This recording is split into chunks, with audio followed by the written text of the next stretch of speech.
Mark సువార్త పత్రిక ఈరోజు ధ్యానించబడే దేవుని వర్తమానం మార్కు సువార్త పత్రిక 14:40 చదవండి. 14:40. జీసస్ ప్రేస్ అట్ గెత్సెమనే అని వస్తుంది. దేవుడు గెత్సెమనే తోటంలో ప్రార్థన చేస్తున్నాడు.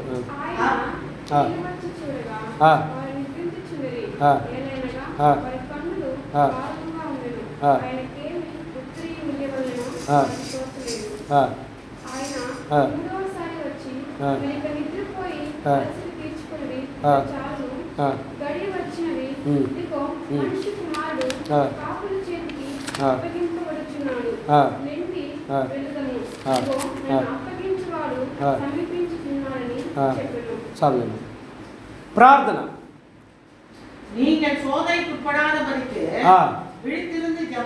పోదుమా అవ్వదా. మీరు శోధనలో వెళ్ళకుండాలంటే, శోధనలో పోయి చిక్కుకుంటూ ఉండాలంటే, శోధనలు రాకుండా ఉండాలంటే మెలకుతో ప్రార్థన చేయాలి. ఎలా చేయాలా? మెలకవగలిగి ప్రార్థనలో ఉండాలి. సో మనము నిద్రపోకుండా ప్రార్థనలో ఉండాలి. మీనింగ్ అది. ఆయన్ని తలుసుకొని ఉండాలి. తలుసుకొని హృదయంలో తలుసుకున్నట్టుగా నిద్రపోయేది కాదు. హల్లెలూయా. ప్రార్థన పూర్వంగా ఉండాలి. ఇక్కడ ఒక కార్యం జరుగుతున్నది. గెత్సెమనేలో యేసు ప్రభు కలువరిలో త్యాగశీలుడుగా కొట్టబడబోతున్నాడు. ఈ కార్యాన్ని గురించి యేసు ప్రభుకి ముందే తెలుసు. ఆయన తెలిసి కూడా బలవంతంగా ముగ్గురిని, శక్తి పొందిన మనుషులని ముగ్గురిని తీసుకొని పోతున్నాడు. ఎవరెవరిని ముగ్గురిని? పేతురు, యోవాను, ముగ్గురిని తీసుకొని ముందర చదివితే మీకు తెలుస్తుంది. బలంగా ఉంటారు, ప్రార్థనలో బలంగా ఉంటారు అని ముగ్గురిని తీసుకొని పోతున్నారు. వీళ్ళు ఏం చేస్తున్నారంటే బలహీనంగా. యారే? పేతురు, యోవాను, యాకోబు ముగ్గురిని ప్రార్థన తీసుకొని పోతున్నాడు. చాలా టైంలో ప్రార్థనని చెప్పేటప్పుడు మనకు ఏమవుతుందంటే నిద్ర వచ్చేస్తుంది. ఏమొచ్చేస్తుంది? వస్తుందా రాదా? చర్చిలోనే నిద్ర వస్తుంది, బయట నిద్ర రాదు. అందా? బయట నిద్ర రాదు.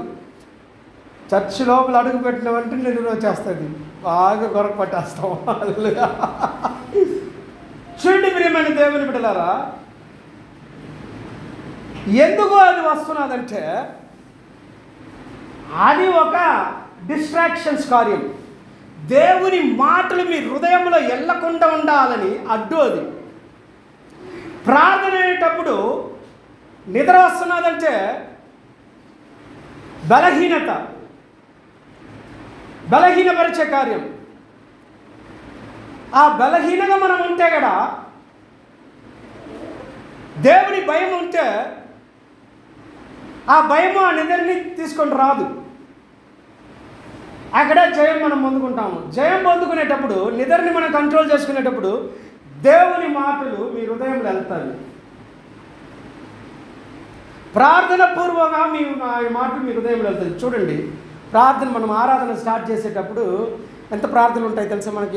ఒక ఆరాధన జరుగుతుందంటే నేను రాత్రి 1 గంట వరకు ప్రార్థన చేస్తాను. ఆదివారం ఆరాధనకి రెడీ అయ్యేదని. ఎన్ని గంటల? శనివారం రాత్రి 1 గంట వరకు ప్రార్థన ఉంటాయి. ఆదివారం 10 ప్రార్థన ఉంటాను. ఆదివారం రెడీ చేసుకొని ఇక్కడ ప్రార్థనలో ఉంటాను. హల్లెలూయా. ప్రార్థన అవతల దేవుని రహస్యాలు వచ్చిన అవతలనే నేను స్టార్ట్ చేస్తాను, లేకపోతే స్టార్ట్ చేయను. హల్లెలూయా. ఆయన మహిమగల కార్యం జరిగిన వెంటనే స్టార్ట్ చేస్తాను. హల్లెలూయా. అది నాకు గుర్తు. అది హల్లెలూయా. ఇప్పుడు ఇన్ని ప్రిపరేషన్ అయ్యి ప్రార్థన స్టార్ట్ అవుతున్నది. కొంతమంది సంఘాలకు వచ్చిన వెంటనే నిద్ర వచ్చేస్తుంది. ఎక్కడ లేని నిద్ర, ఆనందమైన నిద్ర వచ్చేస్తుంది. హల్లెలూయా. ఖచ్చితంగా వస్తుంది. మిమ్మల్ని తప్పుగా చెప్పలేదు నేను. హల్లెలూయా. ఇక్కడ మాత్రం కదా, చాలా చోట్ల జరిగేది. హల్లెలూయా. ఆ డిస్టర్బ్ ఏం చేస్తుందంటే ప్రార్థన లోపల పోనీదు, వాక్యం లోపల పోనీదు, పాటల్ని లోపల పోనీదు. మీకు వచ్చే ప్రాబ్లాల్ని అది దూరపరిచేదానికి అది అడ్డుగా ఉంటుంది. మన భారమని తీసి పారేసేదానికి అడ్డుగా ఉంటుంది అది. హల్లెలూయా. విడుదల అయ్యి ఇక్కడి నుంచి బయట వెళ్ళేదానికి మీకు అడ్డుగా ఉంటుంది. నా ప్రార్థనలు ఎలా ఉంటాయంటే, ఎవరు లోపల వస్తున్నారో వాళ్ళు విడుదలయ్యి బయటపోవాలి. కష్టంతో బయట వెళ్ళకూడదు, హల్లెలూయా. బాధతో బయట వెళ్ళకూడదు, హల్లెలూయా. కృంగిపోయే కార్యంతో బయట వెళ్ళకూడదు, విడుదలతో బయట వెళ్ళాలి. అది పరిచర్య చేసేవాళ్ళు బాధ్యత, హల్లెలూయా. దేవుడి మీద ఆధారపడి మనం ప్రార్థన చేసేది. చూడండి ప్రియమైన దేవుని బిడ్డలారా, ఇక్కడ యేసు ప్రభు ప్రార్థన చేస్తున్నాడు. మీ ముగ్గురిని తీసుకొని ఒక చోట్ల పెట్టేసి మీరు నా కొరకు ప్రార్థన చేయండి, నేను ఆ పక్కపై ప్రార్థన చేస్తానని చెప్తున్నాడు. వాళ్ళు బలంగా ఉంటారనుకొని యేసు ప్రభు అనుకున్నాను అక్కడ వెళ్ళారు. వాళ్ళు బలహీనంగా వచ్చిన టైర్డ్లో, నడిచి వచ్చిన టైర్డ్లో ఆలస్యమై వాళ్ళు టైర్డ్, కాళ్ళ నొప్పులు, ఇవి ఏదో ఒకటి. శిష్యుల పని అంది ప్రార్థన చేయాలా, వాక్య పరిచర్య చేయాలా, ఆయనతో తోడుగా ఉండాలి. ఇక్కడ ముగ్గురు నిద్రపోతుంది, ఈయన ప్రార్థన చేస్తున్నాడు. ప్రార్థన చేస్తున్నాడు చేస్తున్నాడు చేస్తున్నాడు చేస్తున్నాడు ఆయన చెమటకారి ఆ చేతుల నుంచి వచ్చిన చెమట రక్తంగా మారి బయట వచ్చేస్తున్నది. అంత ఆవేదనతో ప్రార్థన అక్కడ జరుగుతున్నది. సో వచ్చేసాడు అందరూ, ఆయన పట్టుకునేదానికి మనుషులు వచ్చేసారు. ఆయన తెలిసిపోయింది, సరే ప్రార్థన అయింది, దేవుని కార్యాలు దగ్గరలో వచ్చేసింది, ఇంకా కార్యాలు జరగాల్సిందే. మీరు చేసిన ప్రార్థన చేసిన సార్లే రండి, మీ శక్తి నాకు సార్లే రండి. వచ్చేసాడు వాడు, పోదాం రండి పిలుచుకొని పోతున్నాడు, హల్లెలూయా. అంత బలంగా ఉండేవారు వాళ్ళు, తప్పుగా చెప్పలా, అది బలహీనపరిచేసుకున్నది వాళ్ళని, హల్లెలూయా. చూడండి ప్రియమైన దేవుని బిడ్డలారా, చదవండి మార్కు 9:33-34 34 చదవండి. మార్కు 9:33-34.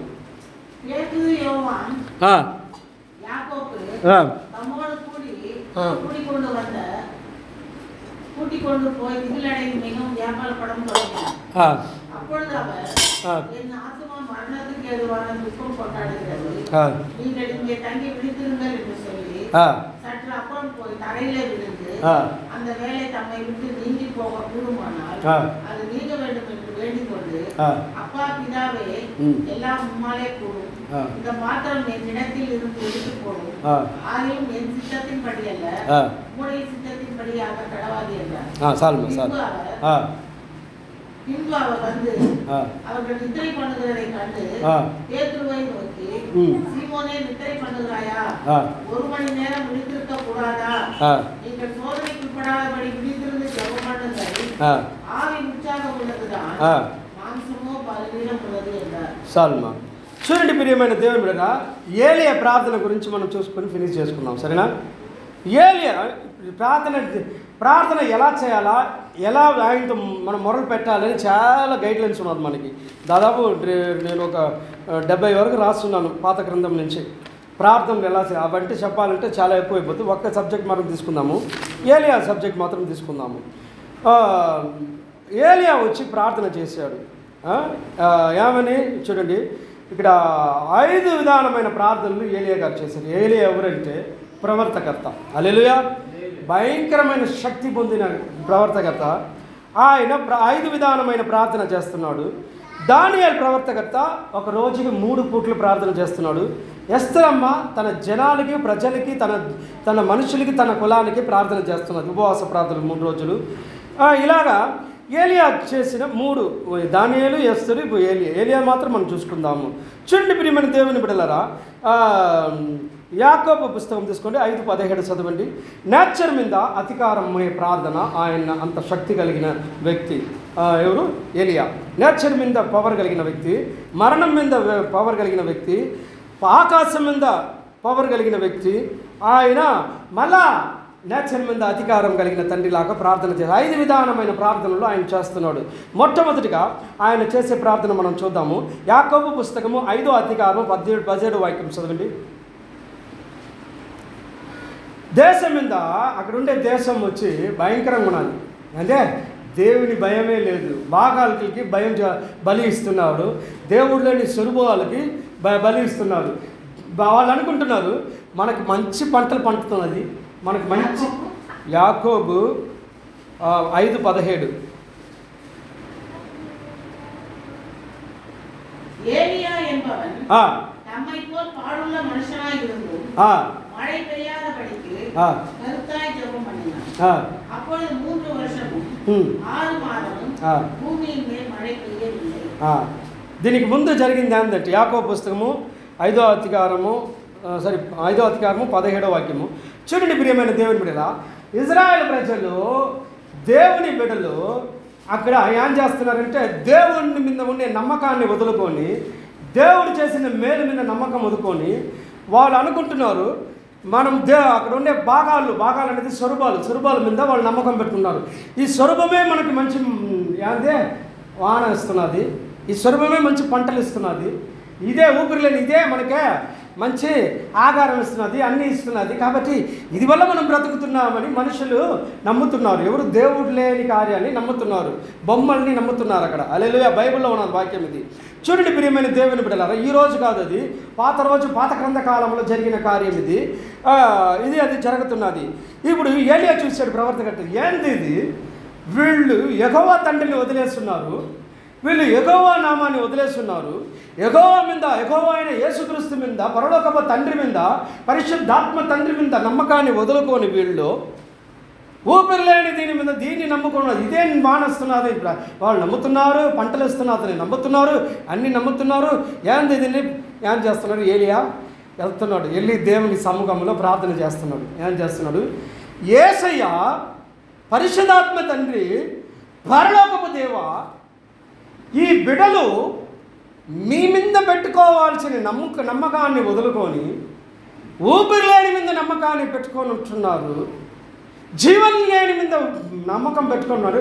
అది వచ్చే పంట చేస్తున్నదంట, వాన కురుస్తున్నదంట, నేలని తడుపుతున్నదంట, అన్నిల్ని పెంచుతున్నదని వాళ్ళు నమ్ముతున్నారు.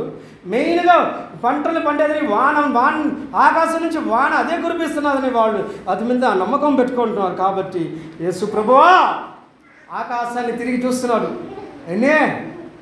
వాన రాకూడదు అని ప్రార్థన చేస్తున్నాడు. ఈరోజు ఆ విధంగా ప్రార్థన చేస్తే మన వంటి స్వభావం కలిగిన మనుషుడే వర్షింపకుండినట్లు ఆసక్తితో ప్రార్థన చేయగా 3.5 సంవత్సరం వరకు భూమి మీద వర్షమే రాలేదు. ఎన్ని సంవత్సరం? 3.5 సంవత్సరం వర్షం లేదు. 6 నెలలకు వర్షం రాకపోతే ఏమవుతుంది? మండుతున్నది చూడు, ఇప్పుడు అదే మండుతున్నది చూడు ఎండలో. 3.5 సంవత్సరం ఎండ రాలేదు, వాన రాలేదు. తాగేదానికి నీళ్ళు ఉండవు, హాస్పిటల్లో నీళ్ళు ఉండవు, అన్నానికి నీళ్ళు ఉండదు, పశువులకి నీళ్ళు ఉండదు, బాత్రూమ్కి నీళ్ళు ఉండదు, అన్నిటికీ నీళ్ళు కావాలా, అన్నిటికీ ప్రతి దానికి నీళ్ళు కావాలా. నీళ్ళు లేక ఏదైనా ఒకటి చేసేది వీలు అవుతుందా? చూడండి, కొంచెం ఏదైనా ఒక్కటి కూడా చేయలేవు నీళ్ళు లేకుండా, అసలు బ్రతకలేవు. చూడు, కొంచెంసేపటికి నీళ్ళు తప్పుకొచ్చేటప్పుడు నీళ్ళు తాగుతూ ఉన్నాం. 3.5 సంవత్సరము ఈ భూమి మీద వాన రాకూడదని ప్రార్థన చేస్తున్నాడు. ఎన్ని సంవత్సరం ప్రార్థన చేశారంట? 3.5 సంవత్సరం వాన రాలేదంట. అందరూ చింతల పాలయ్యారు, కష్టమై